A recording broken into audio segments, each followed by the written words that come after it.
Happy Halloween week.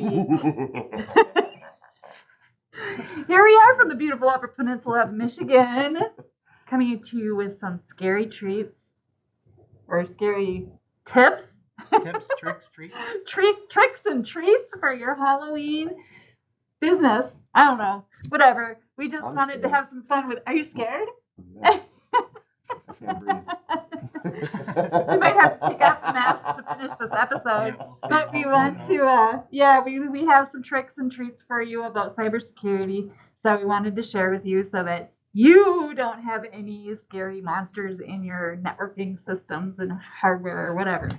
So go to dstech.net and sign up for our newsletter. And at the end, I'll help you get your free security assessment. So what do we got? We got 9 tips and treats and tricks here. Yep. Hey, We're just kind of going through some Halloween themed analogies, cybersecurity kind of things like that. So first thing, I guess, think of like your costume preparation when you're going out to do some, trick or treating.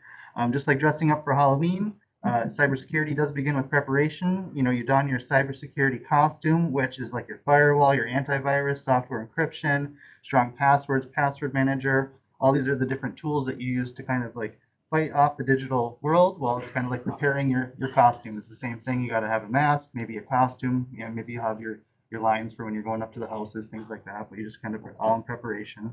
The neighborhoods, and the houses that you're kind of going to.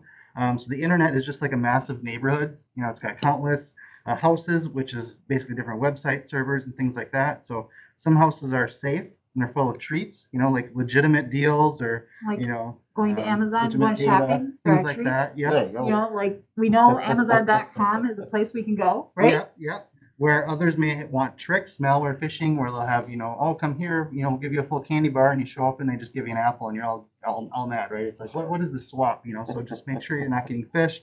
The trick or treat, the hackers. So this is more similar to basically how trick-or-treaters who disguise themselves as friendly see candy, but then they might have ulterior motives. They may knock on your door, digital doors and things like that. So it's similar to like what hackers do. They'll scope it out first, where they'll kind of poke and prod at your network a little bit, see what they can do, and then if they do see kind of a vulnerability, they're not going to just go right now. They might come back to it later. Similar to like trick-or-treaters, they don't want candy, but they might be scoping out if they got ulterior motives. So. Like if they're like You're gonna TP a house later. On Home Alone or something, where they're scoping out the house to see if anybody's home. Yep, and then coming back later, that's what hackers will do, is they always do these scans, which are just blanket scans on all networks, and then if they get any hits where someone, let's say, doesn't have a firewall installed, they'll mark that as to know to come back later and maybe to try some more advanced tricks on. Okay. Candy being your data, that's a very good analogy, because just, that's pretty much what the hackers want is your data, because then they can sell it for money on the dark web and all that kind of stuff, just like the trick-or-treaters, they want your candy. So just kind of, that's a good analogy to have. There's always the safe versus the unsafe houses. So, some houses are well lit, have friendly people, high quality candy, such as, a trusted website with strong security and certificates and things like that, versus others may be dimly lit, have suspicious characters, offer candy that could be tainted, like shady websites, phishing attempts, things like that. So just kind of, do your due diligence when you're going around deciding which house you're going to get candy from. Make sure you're kind of vetting it before you just go up to that dark, scary house. So we're talking about like, don't click the link there, right? Don't click the link. Yep. Go to the place that you know is safe. Yep. That you know the people, right? Exactly. In your neighborhood. Yep. Okay. Then we have the safety measures. So these are like cybersecurity practices. So to protect yourself during this trick-or-treat adventure, obviously you want to follow good cybersecurity practices. So you want to make sure that all the staff are trained to not click the link from, the help desk all the way to the CEOs, things like that. Verifying the identity. So verify the identity of the house before sharing any data information.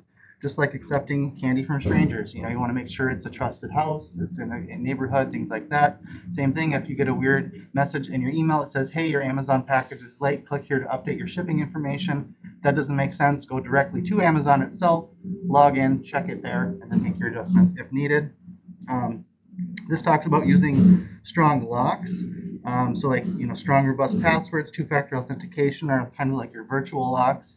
I like to use the analogy where you have your regular password is like your regular lock on your door, and then your two-factor is the deadbolt. you have to have 2 to get in. And so, that's really a good way to always improve all your security is have 2-factor in everything, even in your So- personal, not just work. I stress this to everyone. If they give you the option to, hey, you should set up 2-factor on your account, Do it. Please always do do it. No matter what, as trivial as you think it is, Yes, it's very important. It's the single most thing you can do that'll really help the spread if someone gets your password.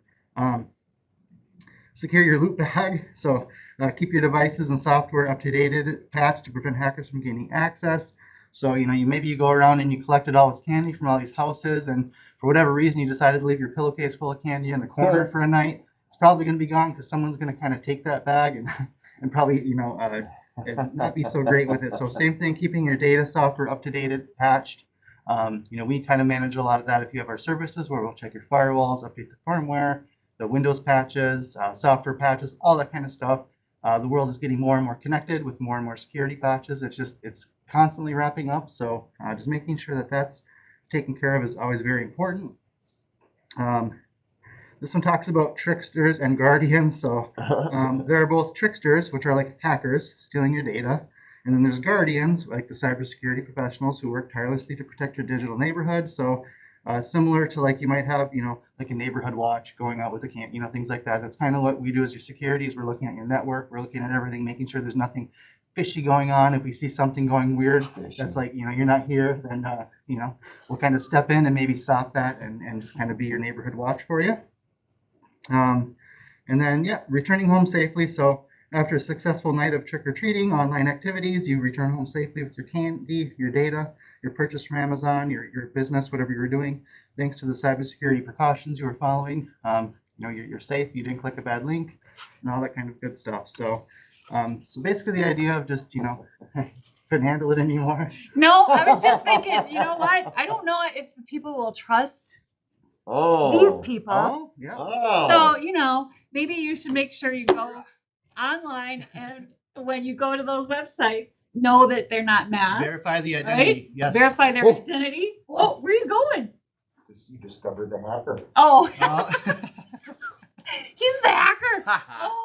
Oh, good. Eli's back. yeah.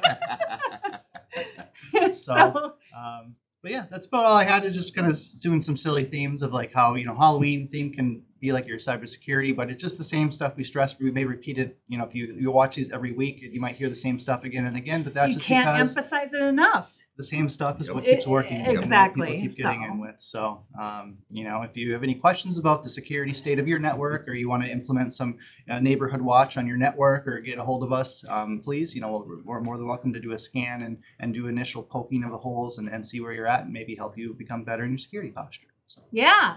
Go to dstech.net and sign up for your free security assessment for your business. And we'll take a look at where those ghouls might be hiding. So you never know. All right. Make it a great day. We'll see you next time. Have a safe and happy Halloween.